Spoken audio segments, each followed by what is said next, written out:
लिए और नए नए साहस कहे के लिए हमको चाहिए वो सब प्राप्त हो जाए। इसलिए हमारा काम पुरुषार्थ में मन को जो चाहिए है उसके संतुष्टि के लिए गए तो व्यक्तिगत जीवन में भी और सामुदायिक जीवन में भी कभी भी शांति और सुख आने वाला नहीं है। तो मनुष्य के व्यक्तित्व का जो ये दूसरा पहलू है मन, उसको साधने का विचार करना चाहिए, उसको संयमित करने का विचार करना चाहिए और इसी में उसको सुख का अनुभव हो और वह दुर्भावनाओं के स्थान पर सद्भावनाओं से प्रेरित हो। ये तो मन के विषय में विचार करने की बात है। तीसरा मनुष्य के व्यक्तित्व का अंग है बुद्धि। अब ये बुद्धि क्या है? तो बुद्धि जानती है, समझती है, अनेक बातों को जानने की उसे इच्छा होती है, उसी को जिज्ञासा बोलते हैं। जिज्ञासा माने जानने की इच्छा। इसीलिए से अनेक अनुसंधान हुए हैं, अनेक प्रकार के साधन बने हैं, अनेक प्रकार की रचनाएं बनी हैं, अनेक प्रकार के शास्त्र बने हैं। उन शास्त्रों की चर्चा में भी हमें आनंद आता है, अनेक नए आविष्कार भी हुए हैं। तो ये बुद्धि, ये मनुष्य का बहुत बड़ा व्यक्तित्व का अंग है। इस बुद्धि को भी सुख मिलता है जब वह अनेक नई नई बातें जानता है और करता भी है, उसके अनुसार सारी व्यवस्थाओं को संचालित भी करता है। तो इस बुद्धि का मन के ऊपर नियंत्रण होना चाहिए। बुद्धि और मन का संबंध, बुद्धि अगर मन के वश में हो जाती है तो वह दुर्बुद्धि हो जाती है, दुष्ट बुद्धि हो जाती है। बुद्धि यदि मन के ऊपर नियंत्रण कर लेती है तो फिर सही मार्ग पर चलती है, क्योंकि बुद्धि का गुण है विवेक करना। विवेक माने सही क्या है, गलत क्या है, ये जानना। अच्छा क्या है, बुरा क्या है, ये जानना। उचित क्या है, अनुचित क्या है, यह जानना और उसके आधार पर रचनाएं करना। बुद्धि न्यायप्रिय होती है, बुद्धि सत्यान्वेषी होती है अपने स्वभाव से। बुद्धि निर्णय करती है, इसलिए इस बुद्धि का सुख ज्ञान में है, इस बुद्धि का सुख आविष्कार में है, इस बुद्धि का सुख न्याय का साम्राज्य स्थापित होने में है। इस बुद्धि को हमने ठीक रूप से समझना चाहिए और बुद्धि का सुख कैसे प्राप्त होगा इसका विचार करना चाहिए। और चौथा है आत्म तत्व स्वयं। हमारे सभी शास्त्रों ने कहा मनुष्य अपने मूल रूप में तो आत्मा ही है। आत्मा सत्यम ज्ञानम अनंतम ब्रह्म। आत्मा प्रेम स्वरूप है, आत्मा आनंद स्वरूप है।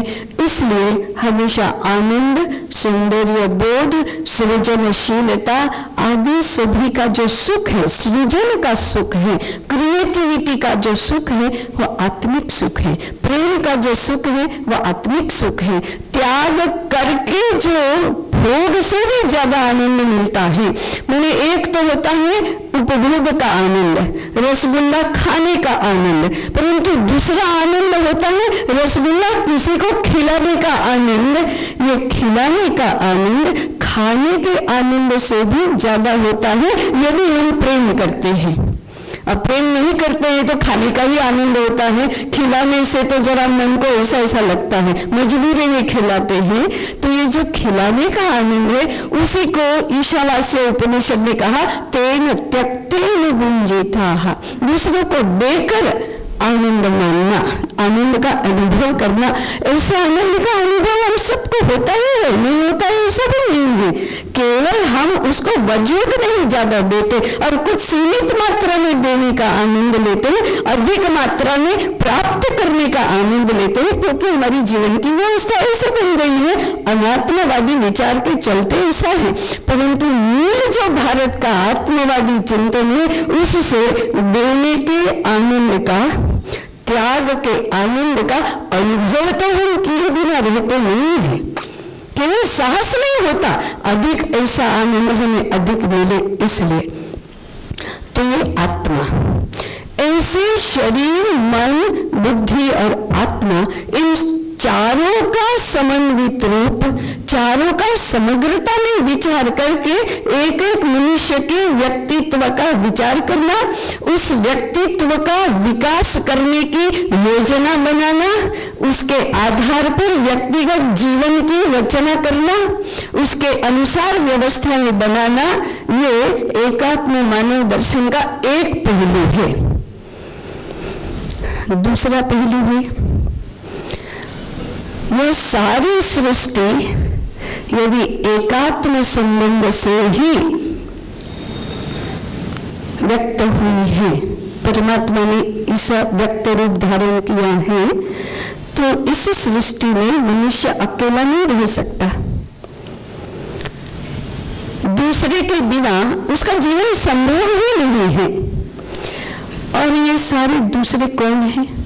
सबसे पहला है जिसको हम पंच महाभूतात्मक सृष्टि कहते हैं, जिसको हम कुदरत बोलते हैं, निसर्ग बोलते हैं, प्रकृति बोलते हैं, यह है।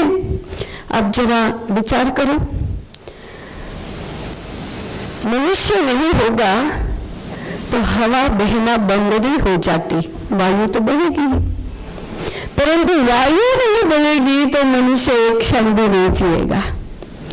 मनुष्य नहीं होगा तो नदियों में पानी तो बहेगा, मनुष्य नहीं होगा तो सूर्य तो उगेगा ही, मनुष्य नहीं होगा तो पृथ्वी तो रहेगी ही, मनुष्य नहीं होगा तब भी वृक्ष वनस्पति तो रहेंगे ही।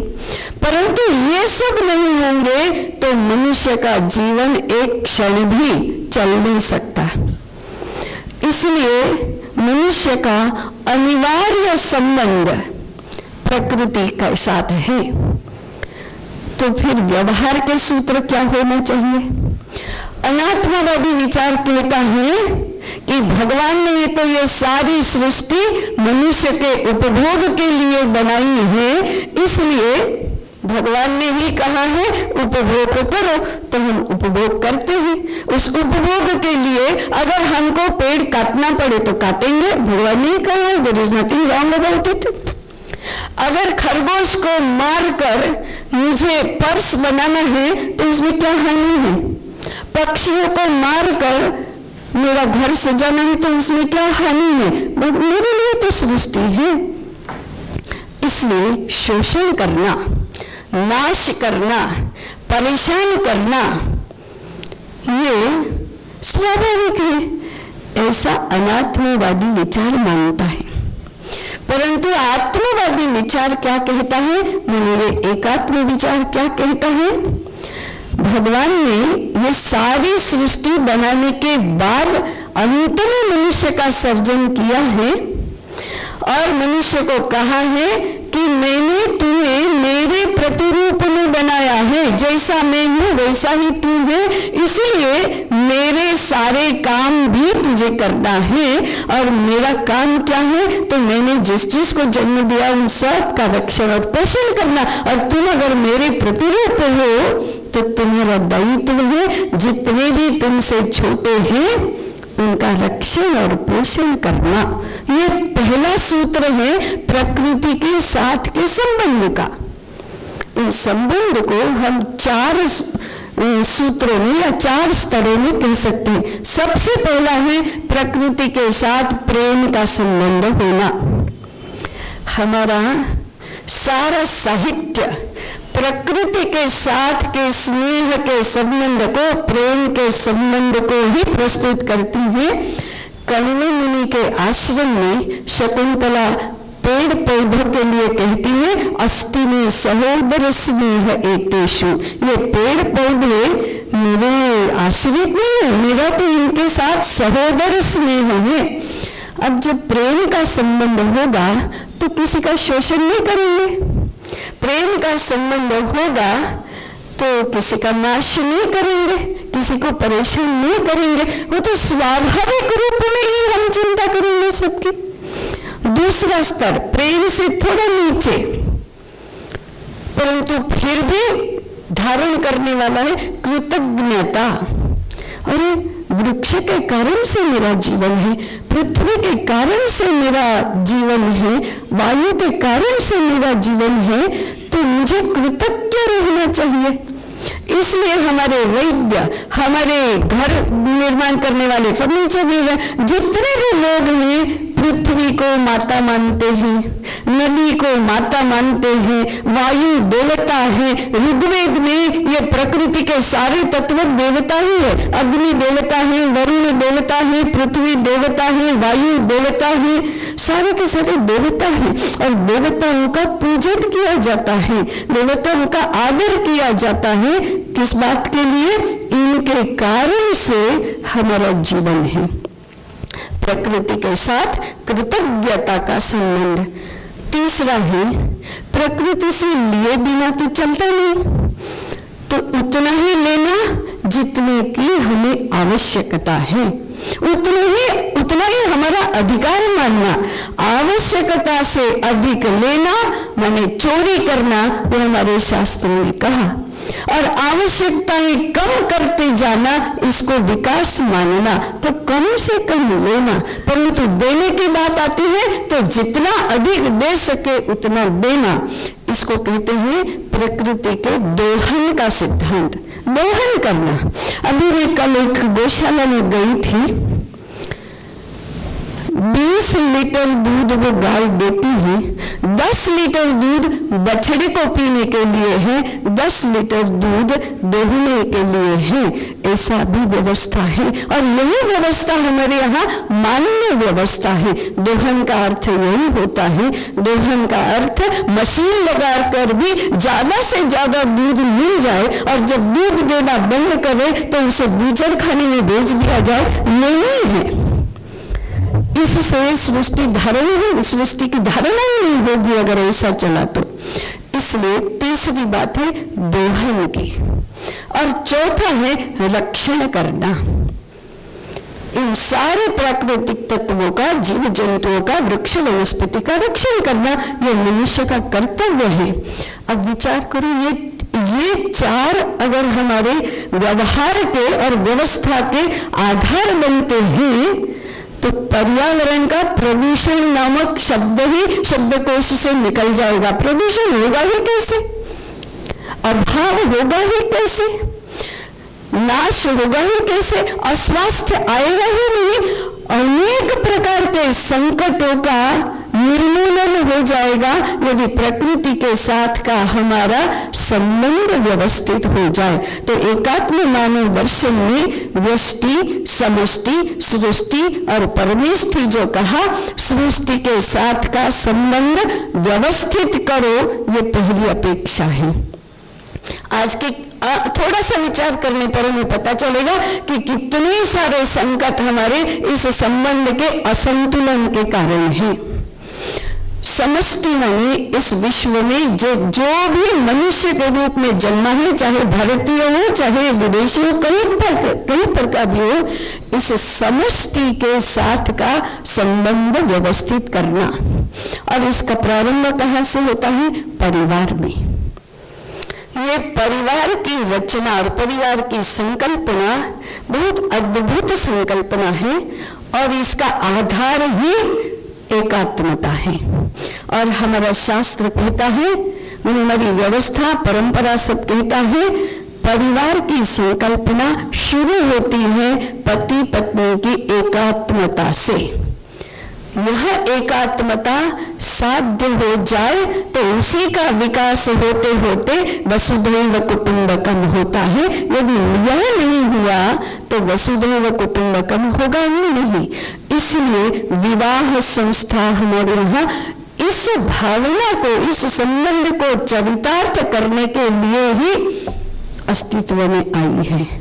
इसी का विस्तार अपने सगे संबंधी पुत्र पौत्रादि सहोदर सहोदरी इसमें हुआ, और इसी का फिर मेरे पड़ोसी, मेरे राज्य के लोग और विश्व के लोग, इस प्रकार से आत्मीयता का और एकात्मता का संबंध निर्माण करके यत्र विश्वम भवति एकमिदं, अथवा हे विश्वची माझे घर, अथवा सर्वभूत हितोरता, ऐसे हमारे सूत्र बने हैं।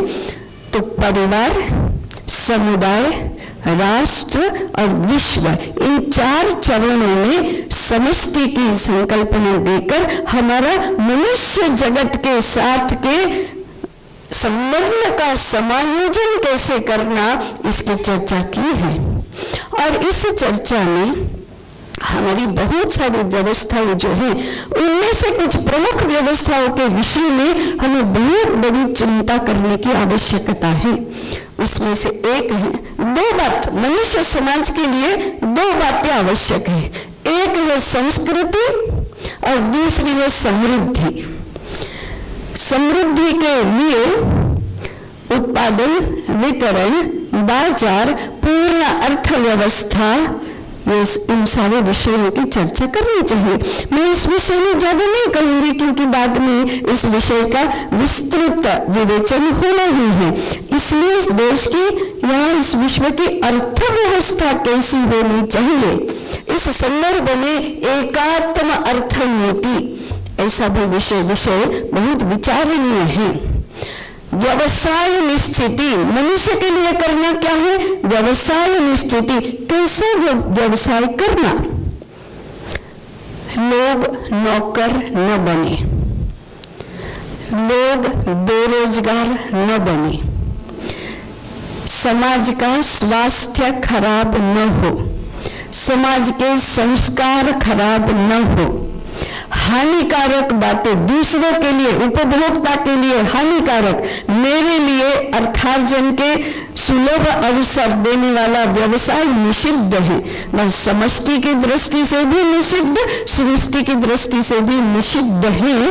अर्थशास्त्र के भी कुछ मूल एकात्मता पर आधारित सिद्धांत होते हैं, जिसको भारतीय अर्थशास्त्र कहा गया है।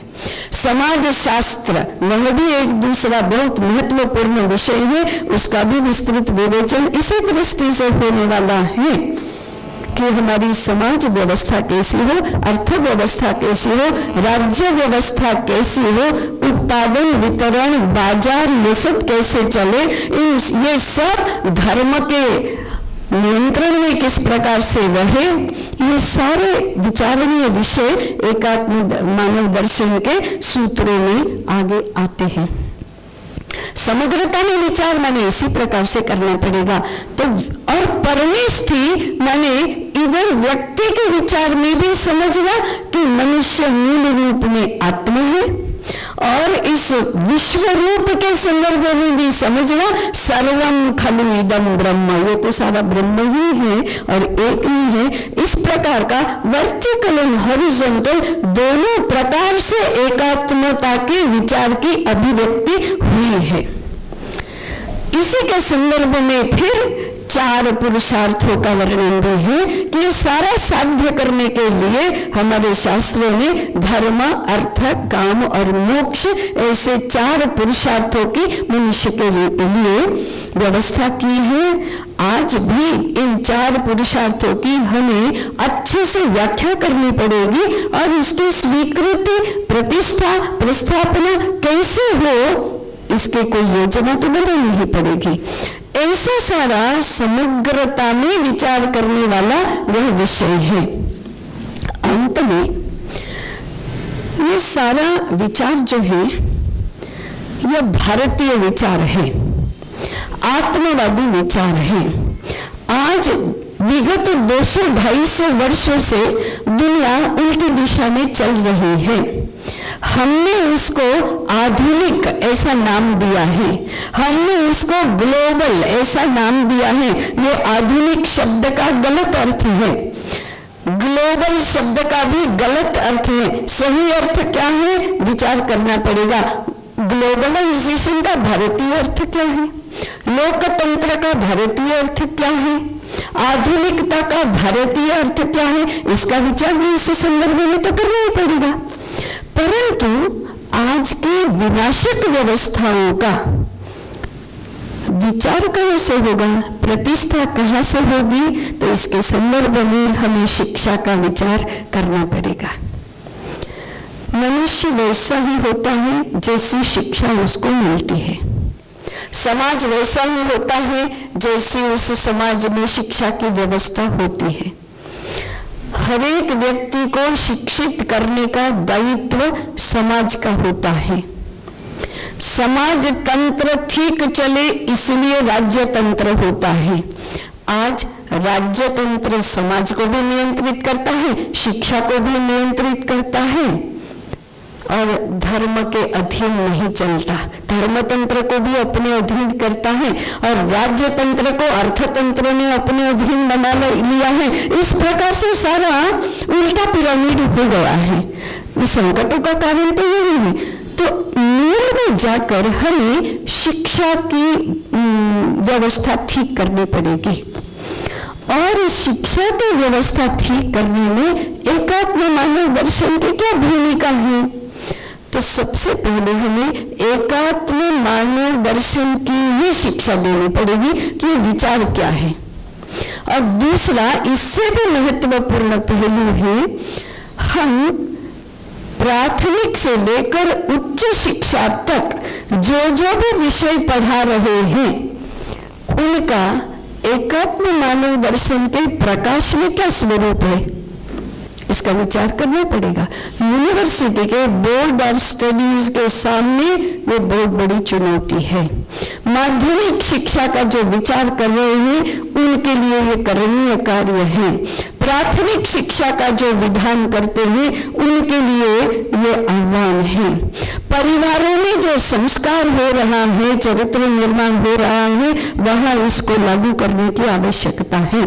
इसलिए एकात्म मानव दर्शन के प्रकाश में परिवार कैसा होगा, परिवार में बालकों का संगोपन कैसे होगा, परिवार में बच्चों के संस्कार कैसे बनेंगे, समर्थ बालकों को जन्म देने की क्षमता कैसे निर्माण होगी, ये पहला आयाम हुआ। प्राथमिक शाला में वे बाल वय के होते हैं, बाल अवस्था में मानस बनता है, आदतें बनती हैं, प्रेरणा ग्रहण करते हैं। उस अवस्था में एकात्म मानव दर्शन के आधार पर हमारे विभिन्न विषयों का स्वरूप कैसे रहेगा, हमारी प्रेरणा के तत्व कौन से होंगे, जानकारियां हम कैसे देंगे, इसकी व्यवस्था करनी पड़ेगी। माध्यमिक विद्यालयों में वे किशोर अवस्था के होते हैं। किशोर अवस्था में तर्क से ग्रहण करने का, विचारों से ग्रहण करने का, चीजें समझने का, देखने का प्रयास वे करते हैं। ये उनकी क्षमता है, संभावना है।